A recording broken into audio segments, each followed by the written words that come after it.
Hi, this is me, MC of Healthy by George, coming to you every Thursday and Sunday. And I am so happy to wish you all a happy Thanksgiving. Check me out every Thursday and Sunday and think about subscribing. Welcome to Healthy by George. I want you to know that this is for informational purposes only, and it should not be considered as medical advice, nor does it have anything related to my employer. So it's always best for you to check with your own medical provider before you do anything that I recommend or for any medical treatments. So please join me, hit that subscribe button, and turn on notifications so you never miss an episode. Today, it's really important to talk about wellness. And I don't think we talk about wellness enough because we think a physical sense of wellness is enough. And I think as medical professionals are starting to learn, there's much more that goes into what makes us a well and a thriving human being. So why is wellness important? I've really had to think about this because of having this major surgery.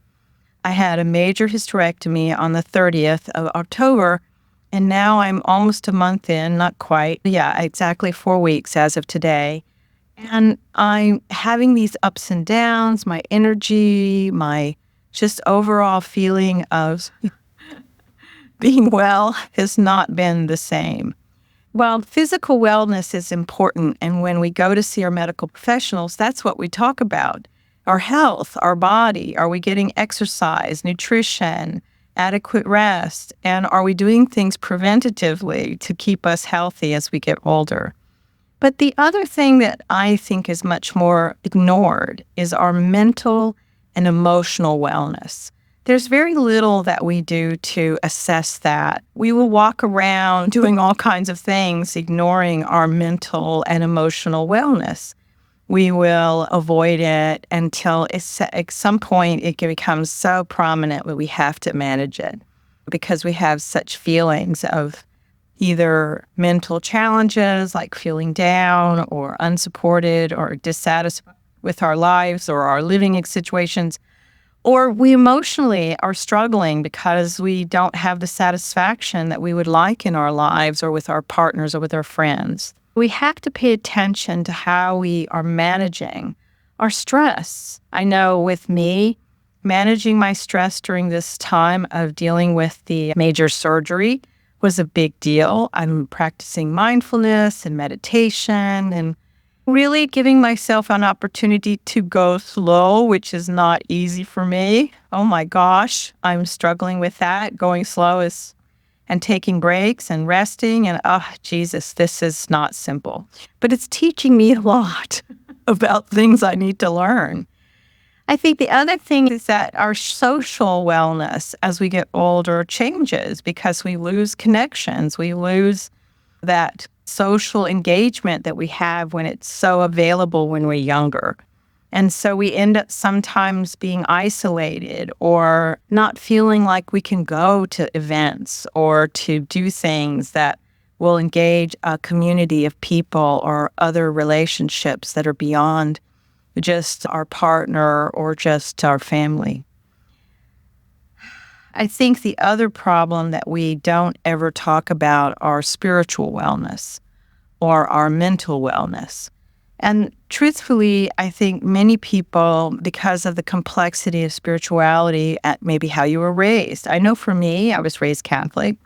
It's not simple to be raised Catholic. There's a lot of rigidity. But I was so grateful that because I was a singer, I was able to explore many types of other types of spiritual practices. And while I do feel very Christian-centered, I do feel so open towards anything that feels like it has a divine presence or divine energy. So I don't feel like there's just one thing. I think that's just me, but you may find that you need other things for you. I think the other problem is as we get older is, are we feeling satisfied with the purpose in our lives? We change as we get older. We lose interest maybe in something that we had been part of for a very long time. Or maybe now's the time to regain interest in things that you let go of. So do we have things in our work life that align with who we are, our values, things that we feel important, and that we get personal satisfaction from? I know for me, I adore being in the medical field, while sometimes it can be challenging because there's so much complexity. But I'm learning something almost every day, and it challenges me mentally like nobody's business. Plus, it informs me about things that I need to think about with my own physical self. The final problem that I think many of us ignore is our environmental wellness. Environment is sometimes not really looked at. Are we living in a place that helps us feel comfortable? Is it something that we find that gives us a sense of well-being? Are we surrounding ourselves with things that make us feel happy or that make us think of happy thoughts or happy memories? I have this wonderful rock in my space that I absolutely love. I've had it for a very long time. And it's a rock that says create. Because really, truthfully, every single day that we wake up, we have the opportunity to create our lives and create our day and to be intentional. And I love seeing that rock. I've had it for a long time. And it always reminds me that I have the opportunity to create what I'm thinking, what I'm feeling, how I'm going to do this day if I would like. And that's very powerful if we really focus in on our choices and what is possible. So as we're celebrating this day of Thanksgiving, what are you grateful for when it comes to your sense of wellness? And how are you going to promote your sense of wellness going forward through the end of this year? Maybe it's time to reflect. I know for me, I'm going to do a lot of reflecting towards the end of this year. I am just astonished that I'm very close to one of my major goals, which was to get under 200 pounds by the end of this year. That's a major accomplishment. It means that I've lost quite a bit of weight. To begin to really get some better exercise that is about muscle development versus just losing weight. So I'm also really contemplating my environment. I've lived in a studio in New York for a long time, and maybe it's time to do something different. I'm not sure. Expensive in New York is what it is, expensive no matter what.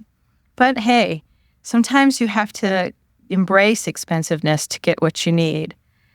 Finally, I think we all really would like to imagine our lives as being kind, loving, and supportive for ourselves and for others, for our partners, as we go forward through the end of this year and into the next. Kind, loving, and supportive.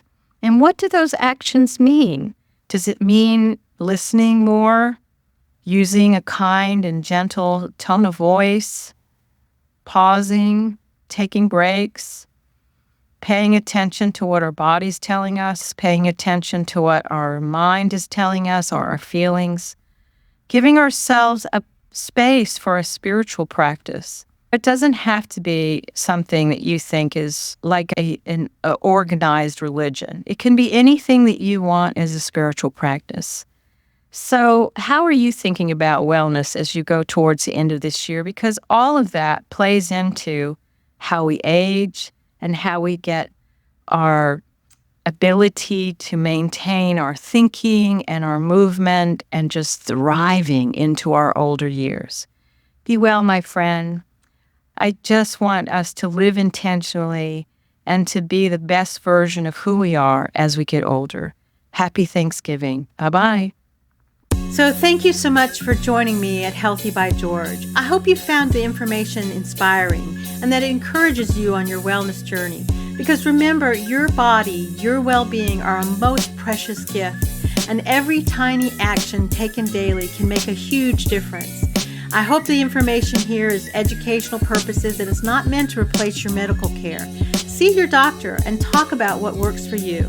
If you enjoyed today's content, don't forget to give it a thumbs up and subscribe to my channel.